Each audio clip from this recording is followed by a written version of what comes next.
નમસ્કાર શ્રોતા મિત્રો. આજે આપણે જે સ્ટાર્ટઅપ જર્ની જેમની છે એવા એક પિયુષભાઈ વાયડા આપણા સ્ટુડિયોમાં ઉપસ્થિત છે. એમનું સ્ટાર્ટઅપ જે છે એ society clinic, the society clinic. Piyushbhai, આ જે ક્લિનિક શરૂ કરવાનો, સોસાયટી ક્લિનિક શરૂ કરવાનો વિચાર કેવી રીતે આવ્યો તમને? પહેલાં તો જયેશભાઈ, આપનો ખૂબ આભાર માનું છું કે આપે મને અહીંયા બોલાવ્યો. હવે હું એક નાના ગામડામાંથી આવું છું, દ્વારકા મીઠાપુર જે ગામ છે. અમારી બાજુ હેલ્થકેર જે સર્વિસીસ જે હોય છે ને એ બહુ મર્યાદિત હોય છે. કોઈને નાની વસ્તુની જરૂરિયાત હોય તો નાની મોટી વસ્તુઓ દૂર મળી રહે, બહુ ઓછા ડૉક્ટરો અવેલેબલ હોય, અને એ બધી વસ્તુની અંદર લોકોને જે તકલીફો પડતી હોય એ અમે જોયેલી છે.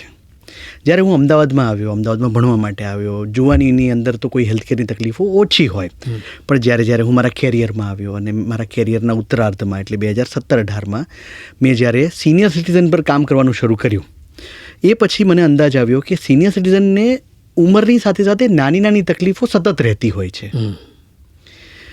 અમારા પ્રોજેક્ટની અંદર, જે અમારો પહેલાંનો પ્રોજેક્ટ હતો, એ પ્રોજેક્ટની અંદર અમે જુદી જુદી સોસાયટીઓમાં જતા, જુદા જુદા એરિયામાં જતા, અને ત્યાં જ્યારે અમે જતા ત્યારે અમને ખ્યાલ આવ્યો કે અમદાવાદ ચારે બાજુ વધી રહ્યું છે. ખૂબ સરસ રીતે ડેવલપર સોસાયટીઓ બનાવી રહ્યા છે, સારા મકાનો બની રહ્યા છે, સારી ફેસિલિટી મળી રહી છે, પણ ત્યાં રહેનારા કોઈ પણ વ્યક્તિને જ્યારે હેલ્થની સર્વિસની જરૂર હોય ત્યારે એને ખૂબ લાંબી મંજિલ કાપવી પડે છે. એક જગ્યાએથી બીજી જગ્યાએ જવું પડે, કોઈ માણસ મળે ન મળે, 1 કલાક નીકળી જાય, 2 કલાક નીકળી જાય. આવા અનુભવો અમને ઘણા બધા થયા.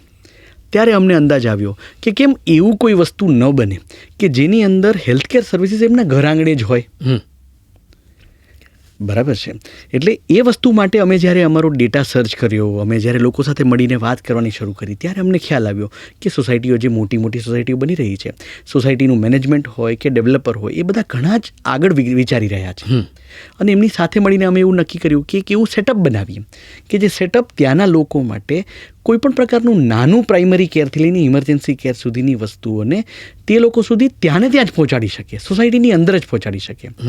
એટલે નામ પણ અમે ધ સોસાયટી ક્લિનિક જ રાખ્યું. બરાબર છે. કે કોઈને નાનકડું બીપી ચેક કરાવવું છે, ઇન્જેક્શન મરાવવું છે, કોઈ લાગી ગયું છે, આવી વસ્તુઓ માટે એમને બહાર ન જવું પડે.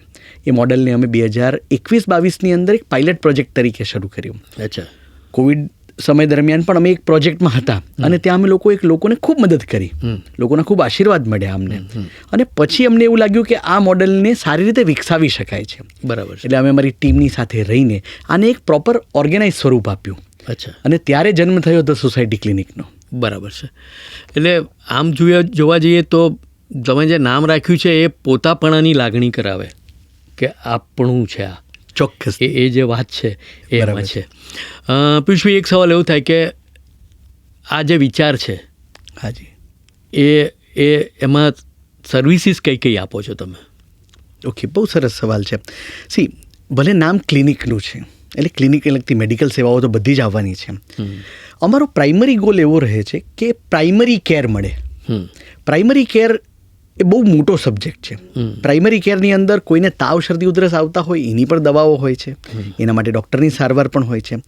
પણ એના સિવાય જે છે, એક માત્ર નાનકડું બીપી ચેક કરાવવું હોય ને, મને પોતાને તકલીફ પડેલી છે, મારા મમ્મીને બીપીની તકલીફ છે, અને એને બીપી રેગ્યુલર જ્યારે ચેક કરાવવું હોય ત્યારે હું મશીનનું બીપી ચેક કરીશ, પણ મારે ઓથેન્ટિકેટ બીપી જોઈતું હોય તો મારે કાં તો ડૉક્ટર પાસે જવું પડે, કાં તો નર્સને બોલાવવી પડે. એટલે મારે કોઈ ઉપર ડિપેન્ડન્ટ રહેવું પડે. તો અમારા કોઈ પણ સોસાયટી ક્લિનિક જે હોય છે એની પહેલી સર્વિસ જે હોય છે એક નર્સિંગ કેર હોય. કારણ કે એક નર્સને પ્રાઇમરી કેર, ઇમરજન્સી કેર દરેક વસ્તુનું અંદાજ હોય, એ દરેક વસ્તુ આવડતી હોય. ડ્રેસિંગ કેવી રીતે કરવાનું છે, ઇન્જેક્શન કેવી રીતે આપવાનું છે, આવી નાની નાની બધી જ વસ્તુઓ એમની પાસે હોય. કોઈને કાર્ડિયાક એરેસ્ટ આવે છે તો CPR આપવું છે, કોઈ પડી જાય છે તો એમનું પહેલાં વાઇટલ ચેક કરીને કે ભાઈ શું કામ પડી ગયા છે એ અંદાજ એમને આવી જાય.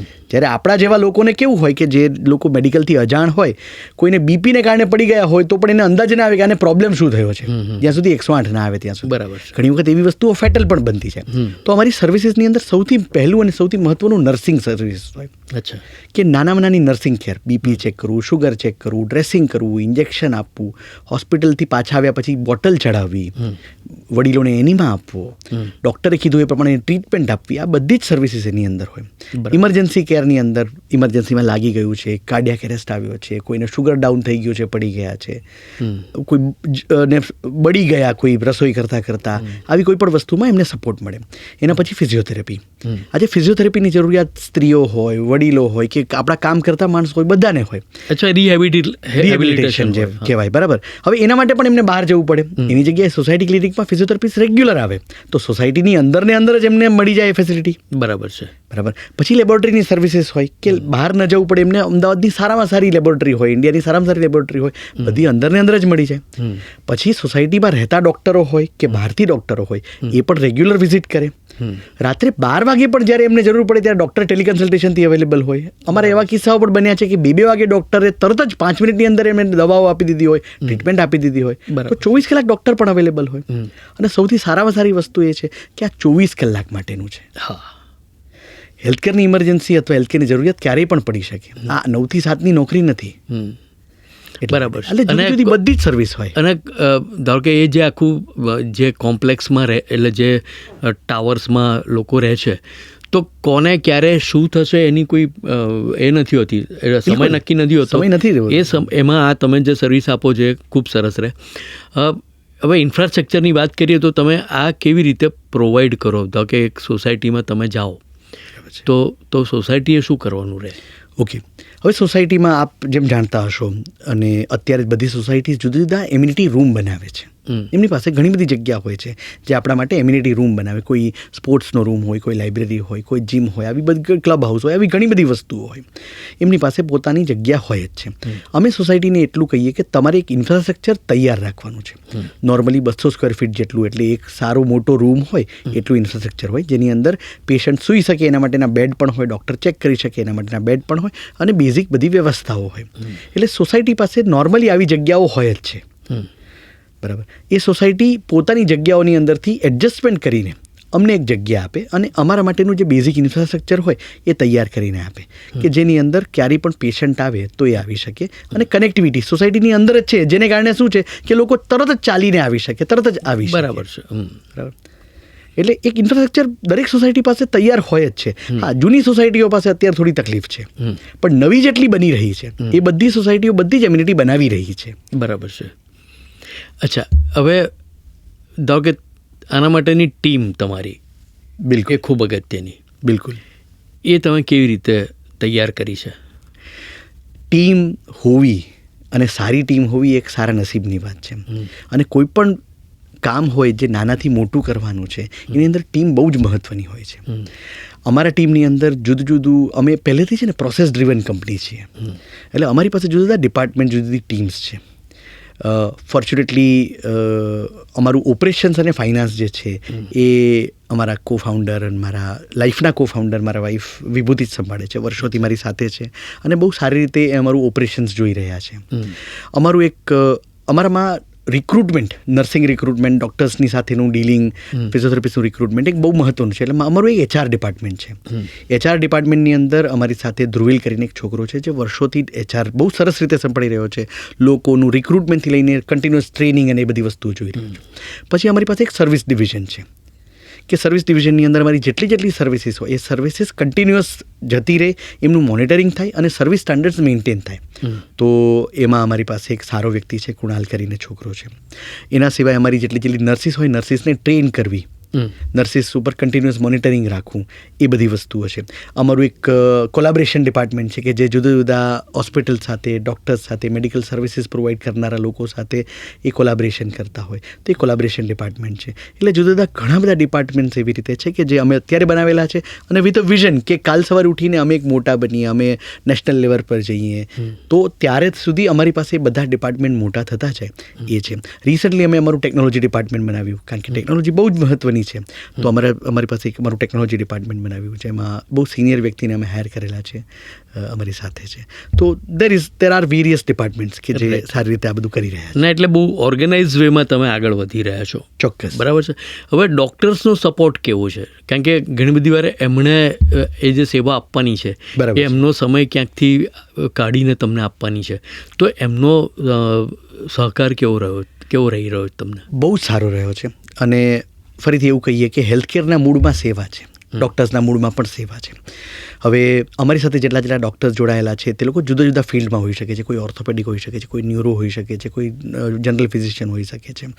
હવે એમના માટે સમય મહત્ત્વનો હોય, એટલે અમારું કામ એમના સમયને મેનેજ કરવાનું હોય. અમે જો એમના સમયને મેનેજ કરી લઈએ તો એ લોકો રાજી ખુશીથી અમારી સાથે જોડાયેલા રહે છે. હા, ઘણી વખત કેવું હોય, કોઈ બહુ જ સિનિયર ડૉક્ટર હોય, એમની પાસે સમય ન હોય, ત્યારે અમારું મોડેલ એવું છે કે અમે એમના સમય પ્રમાણે અમે પેશન્ટને મેનેજ કરીએ. બરાબર. હું તમને બહુ સારી રીતે એક્ઝામ્પલ આપી શકું કે અમારી એક સોસાયટી છે જ્યાં બહુ જ સિનિયર ઓર્થોપેડિક ડૉક્ટર રહે છે. હવે એ ઓર્થોપેડિક ડૉક્ટર સવારથી લઈને સાંજ સુધી પોતાના ક્લિનિક પર હોય, જુદી જુદી હોસ્પિટલમાં હોય.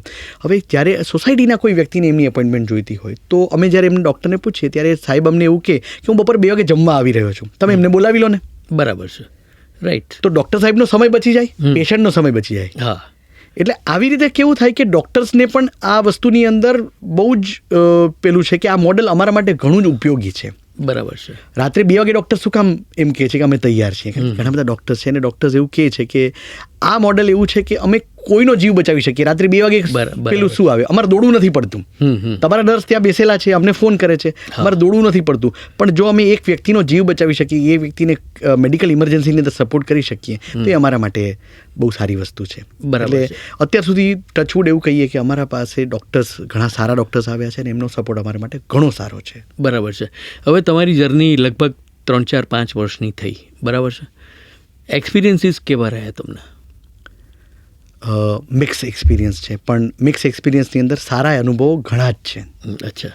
ખરાબ અનુભવો એવા કહી શકાય કે જેની અંદર અમે લગભગ કોઈને બચાવી ન શક્યા હોઈએ, અથવા તો કોઈ ડિસ્પ્યુટ થયું હોય કે શું કહેવાય, તમે સમયસર પહોંચી શક્યા છો, સમયસર નથી પહોંચી શક્યા, એવા અમુક કિસ્સાઓ બન્યા હોય. બધી વસ્તુ આપણા હાથમાં નથી રહેતી, પણ ઘણા એવા કિસ્સાઓ બન્યા છે કે જે કિસ્સાઓની અંદર જો અભિમાન લેવા જેવી વસ્તુ નથી. કોઈનો જીવ બચાવવો હોય અભિમાન લેવાની વસ્તુ નથી. આપણો રોલ ભજવ્યો છે, આપણે આપણો રોલ ભજવ્યો છે, તો આપણે આપણો રોલ સારી રીતે ભજવી શકીએ.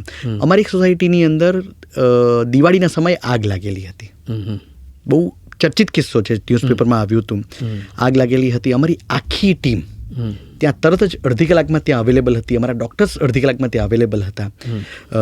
એટલીસ્ટ જેટલા લોકો, આખી ફ્લોર ખાલી કરાવ્યો હતો, જેટલા લોકો હતા એ બધાના મેડિકલ ચેકઅપ કર્યા અમે લોકોએ કે કોઈને કોઈ પેનિક એટેક ન આવ્યો હોય, કોઈને કોઈ તકલીફ ન પડી હોય. રાત્રે 10, 10:30, 11 વાગ્યાની વાત હતી. રાત્રે 2:30 વાગ્યા સુધી અમારા ડૉક્ટર્સ અને અમે લોકો ત્યાં હાજર હતા અને બધા જ લોકો માટેની પ્રોપર ટ્રીટમેન્ટ, દવાઓ ન હોય તો અમારી ટીમે લઈ આવીને આપી હતી કે તમારા ઘરમાં દવાઓ પડી હશે, ચિંતા ના કરો, અમે લઈ આવી દઈએ. રિસન્ટલી એક કિસ્સો બન્યો કે જેમાં 1.5 વર્ષનું બાળક સ્વિમિંગ પુલમાં પડી ગયું. સ્વિમિંગ પુલમાં પડી ગયું, અડધા મિનિટ પછી ખબર પડી પણ પાણી પી ગયું હતું, અનકોન્શિયસ થવાની તૈયારીમાં હતું. વિધિન અ મિનિટ મારી નર્સ પહોંચી. મારા ડૉક્ટર હતા ત્યાં, ફિઝિયોથેરાપિસ્ટ અવેલેબલ હતા, એ પહોંચ્યા. એ બાળકમાંથી પાણી કાઢ્યું એમને, અને પાણી કાઢીને 108 આવે ત્યાં સુધી એને સ્ટેબલ કર્યું. રાત સુધીની અંદર બાળક ઘરે હસતું રમતું પાછું આવ્યું. ક્યાં વાત! બરાબર. એ લોકોએ અમારી નર્સને, અમારા ડૉક્ટરને ભગવાન માન્યા. પણ ફરીથી ઘણી બધી વસ્તુઓ ડિસ્ક્લોઝ ન કરવાની હોય, મેડિકલ ફિલ્ડની અંદર હોય, એટલે અમારા માટે એમનું નામ ડિસ્ક્લોઝ કરવું કે પેલી નથી. CPR આપ્યાના ઘણા દાખલાઓ છે. અમને આનંદ આવે છે, રાત પડે અમને એવો સંતોષ થાય છે કે અમે કંઈક સારું કામ કર્યું છે. બરાબર છે. મિત્રો, આપણે પિયુષ વાયડા સાથે વાત કરી રહ્યા છે, જેઓ ધ સોસાયટી ક્લિનિક ચલાવી રહ્યા છે અને ખૂબ સક્સેસફુલી ચલાવી રહ્યા છે. સર, તમે એવું કીધું કે તમે જે વર્ણન કર્યું એ પ્રમાણે ઘણું બધું કોઓર્ડિનેટેડ અને ક્યાંક ક્યાંક કોમ્પ્લેક્સ કામ છે, છતાંય તમારું જે સ્લોગન છે એ કીપ ઇટ સિમ્પલ. હવે આ બે તમને કોન્ટ્રાસ્ટ નથી લાગતા? જો, કીપ ઇટ સિમ્પલ વર્ષોથી મારી એક આદત છે કે કોઈ પણ વસ્તુને કોમ્પ્લેક્સ નહીં બનાવી, દરેક વસ્તુ સિમ્પલ રાખવી. સોસાયટી ક્લિનિક મોડેલ પણ બહુ જ સિમ્પલ છે કે સોસાયટીની અંદર એક ક્લિનિક હોવું જોઈએ જે 24 કલાક ચાલતું હોય, ત્યાંના લોકોને બધી જ સર્વિસીસ મળી રહે, જેમાં ટેકનોલોજીનો ઉપયોગ કરીને તમે મેડિકલ ઇમરજન્સીને દરેક વસ્તુ કરી શકો. સિમ્પલ મોડેલ છે.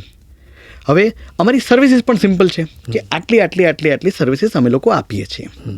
અમારું મોડેલ પણ સિમ્પલ છે કે અમે સોસાયટી પાસે, ડેવલપર પાસે જઈએ છીએ અને અમને સમજાવીએ છીએ કે હેલ્થકેરનું ઇમ્પોર્ટન્સ કેટલું છે. પણ હા, તમે જે કીધું કે આ કોર્ડિનેશનનું કામ છે, આમાં કોન્સ્ટન્ટ ઓપરેશનલ હેવી વસ્તુઓ થતી હોય, દરેક વ્યક્તિને સાચવવા પડે, દરેક જગ્યાએ શું ચાલી રહ્યું છે એ જોવું પડે, સર્વિસીસ બરાબર જઈ રહી છે કે નહીં એ જોવું પડે. ઓપરેશનલ હેવી છે, પણ એના માટે પ્રોસેસીસ હોય.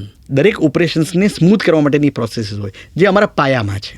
એટલે ઓપરેશન હેવી હોવા છતાં અમે દરેક વસ્તુને પ્રોસેસમાં લેવાને કારણે, દરેક વસ્તુના ડિપાર્ટમેન્ટ હોવાને કારણે એ વસ્તુઓ પણ સિમ્પલ બની રહી છે.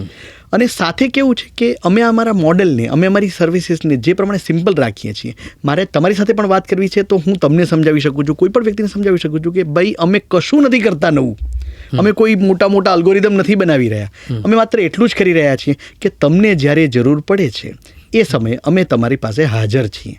બરાબર છે. બરાબર. એટલે દરેક વખતે હું હંમેશા મારી શરૂઆત કોઈ પણ પિચ હોય, મારી કોઈ પણ વસ્તુ હોય, એમાં હંમેશા એમ કહું, કીપ ઇટ વેરી સિમ્પલ.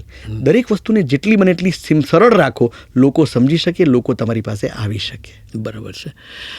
મિત્રો, આપણે પિયુષ વાયડા સાથે વાત કરી રહ્યા છીએ. સર, એક સવાલ એવો થાય કે ચેલેન્જીસ, તમને કઈ ચેલેન્જીસ લાગે છે આ આખો જે પ્રોજેક્ટ છે એમાં, એક્ઝિક્યુશનમાં? બરાબર. જયેશભાઈ, ચેલેન્જીસ ઘણી બધી આવતી હોય છે. ચેલેન્જીસ સ્કેલની હોય છે, ચેલેન્જીસ લોકોને મનાવવાની હોય છે. ઘણી વખત અમને પણ એવું થતું હોય કે અમે શું સમયથી આગળ નથી ને, પણ જ્યારે કોવિડ આવ્યો અને કોવિડ પછી લોકોને હેલ્થકેરની સમજ પડવા માંડી, એના પછી એવું લાગ્યું કે અમારી જે અવેલેબિલિટી છે અથવા તો અમારી એક્સેપ્ટેબિલિટી છે એ લોકો માટે સારી છે. ચેલેન્જીસમાં એવું આવતું હોય છે કે આજે જ્યારે પણ ડેવલપર પાસે જઈએ કે સોસાયટી પાસે જઈએ ત્યારે એમને એવું લાગે કે શું આ વસ્તુની જરૂર છે, મારી તો બરાબર બાજુમાં જ ક્લિનિક છે, અમારી તો બરાબર બાજુમાં જ હોસ્પિટલ છે, તો લોકો ત્યાં જતા રહેશે. બરાબર. જ્યારે અમે એમને વસ્તુ સમજાવીએ કે તમારી પાસે વોટ્સઅપમાં એવો મેસેજ આવ્યો છે, કોઈ પડી ગયું છે, તાત્કાલિક એમ્બ્યુલન્સને બોલાવવાની છે, તાત્કાલિક આવું કરવાનું છે, તમારે ત્યાં કોઈ હોય તમારે ઇન્જેક્શન મરાવવાનું છે. બરાબર.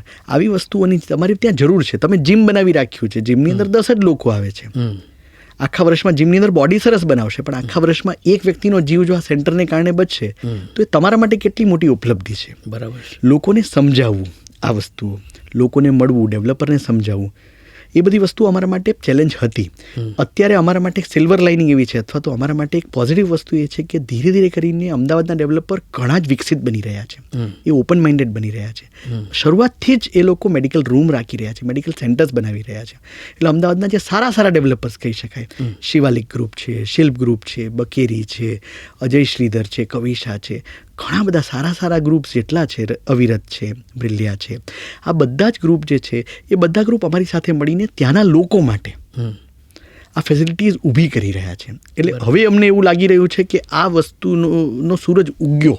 બરાબર છે. અને ધીરે ધીરે કરતો હવે મધ્યાહનમાં જશે કે જ્યારે બધા જ લોકો આ મેડિકલ ફેસિલિટીને એક પાયાની ફેસિલિટી ગણશે ત્યાંના લોકો માટે. સર, તમારું વિઝન ક્યાં સુધી પહોંચે છે આમાં? સર, હું એક જ વસ્તુ કહી રહ્યો છું. વિઝન મારું એટલું છે કે હું માત્ર મારી કંપનીને કે સોસાયટી ક્લિનિકને આગળ વધારવું એવું જરૂરી નથી.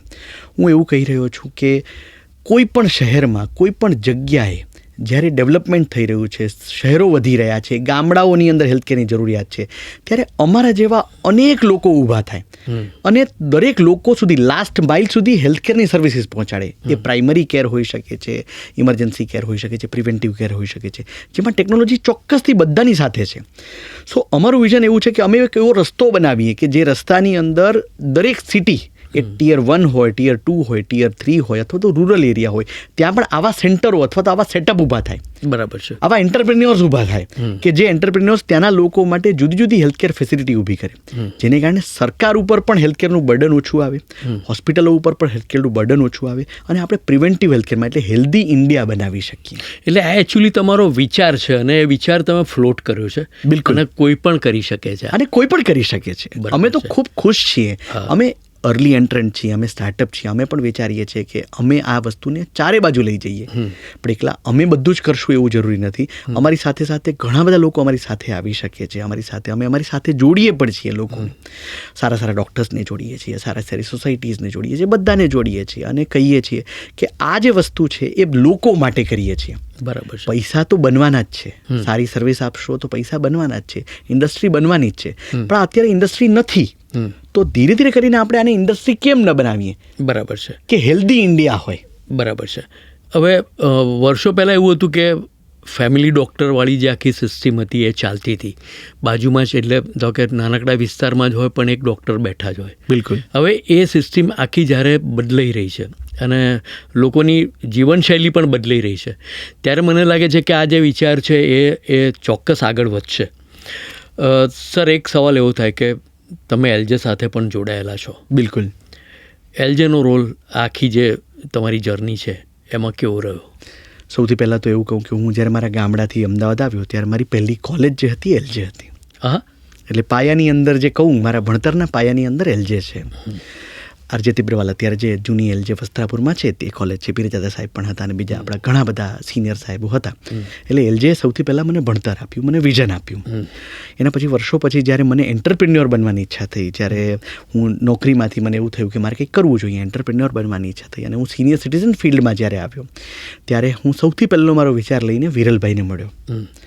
વિરલભાઈની મારી મિટિંગ 1 કલાક ચાલી, પણ 1 કલાક પછી અમે જ્યારે ઊભા થયા ત્યારે ખબર પડી કે એલજે તમને સપોર્ટ કરે છે અને એલજેના વિચારમાં પણ આવું જ છે કે સોસાયટી માટે કંઈ થવું જોઈએ. બરાબર.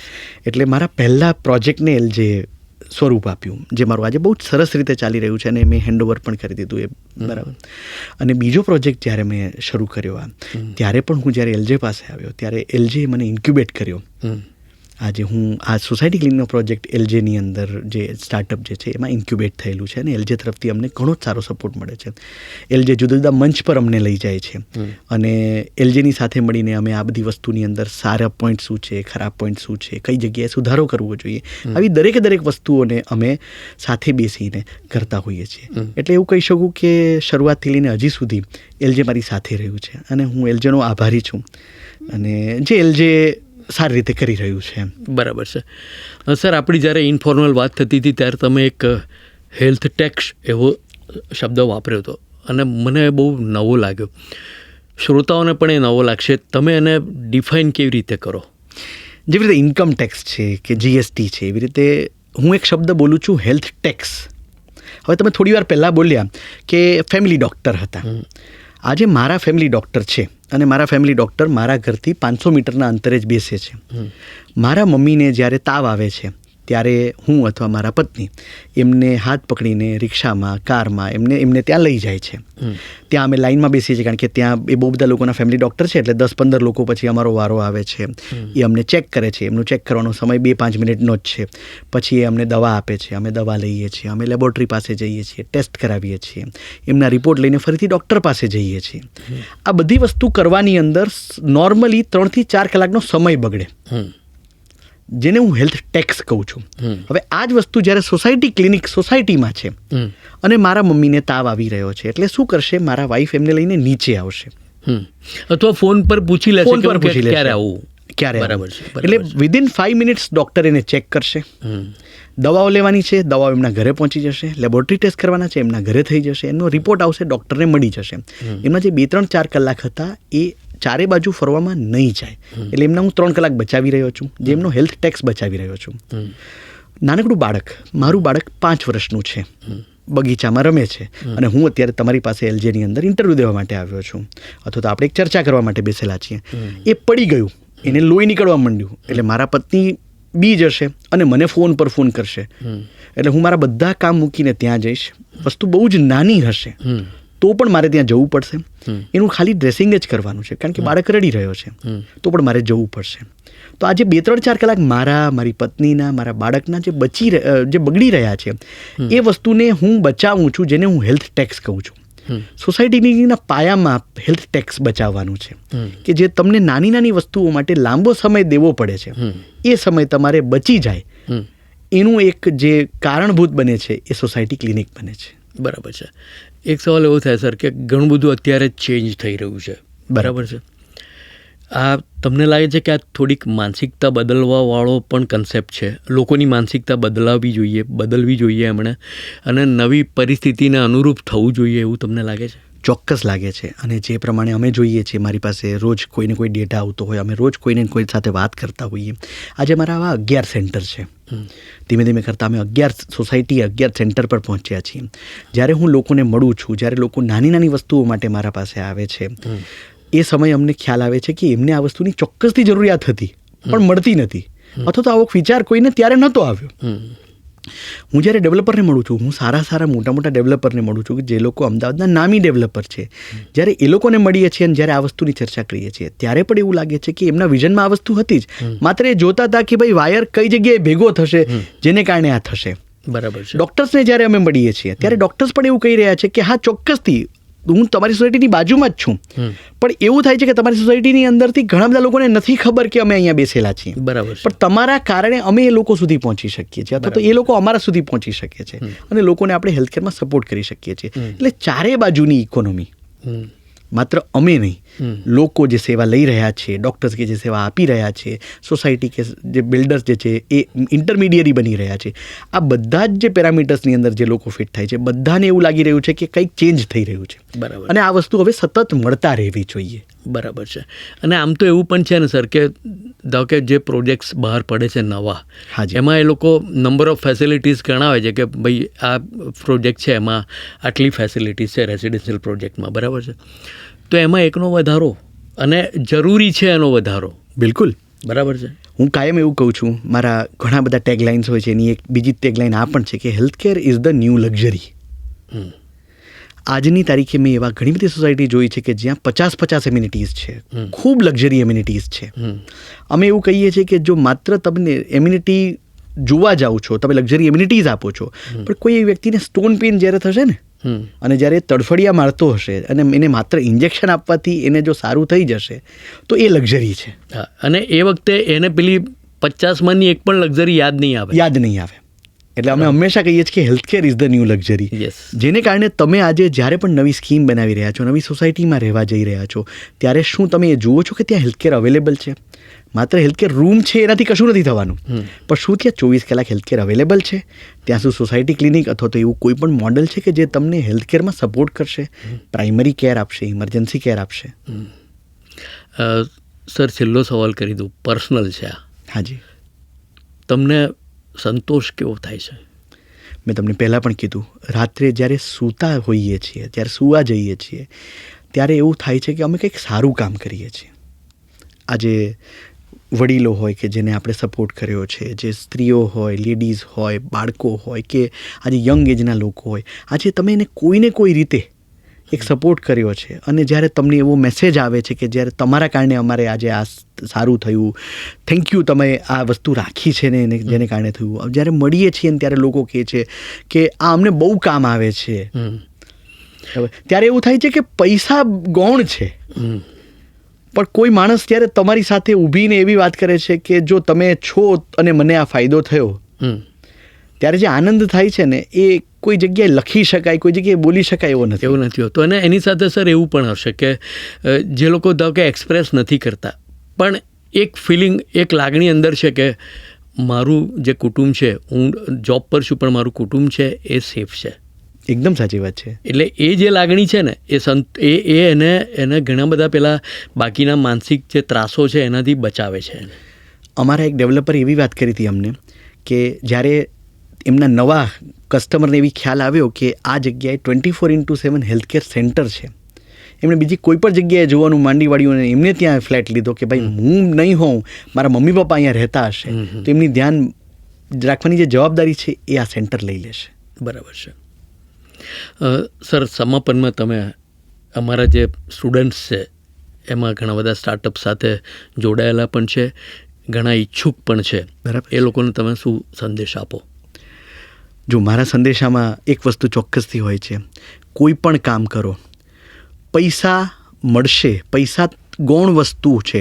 તમે કોઈને સેવા આપી રહ્યા છો, તમે સર્વિસ ઇન્ડસ્ટ્રીમાં છો, તમે પ્રોડક્ટમાં છો, એની ક્વોલિટી ઉપર સૌથી પહેલું ધ્યાન રાખજો. એની ક્વોલિટીને તમે હંમેશા મોનિટર કરતા રહેજો, કારણ કે જ્યારે કસ્ટમર એક વખત આવે છે, તમારો ગ્રાહક એક વખત આવે છે અને જો તમે એને સાચવી જાણો છો, તમે એને સારી સર્વિસ આપી જાણો છો, તો એ તમારી સાથે કાયમ જોડાયેલો રહેશે. એટલે સર્વિસ ક્વોલિટી ઉપર, પ્રોડક્ટ ક્વોલિટી ઉપર ખાસ ધ્યાન રાખજો અને એના ઉપર સતત નજર રાખતા રહેજો. અને બીજી વસ્તુ, કીપ ઇટ વેરી સિમ્પલ. કોઈ વસ્તુને કોમ્પ્લેક્સ બનાવવાની જગ્યાએ જેટલું બને એટલું સરળ બનાવજો.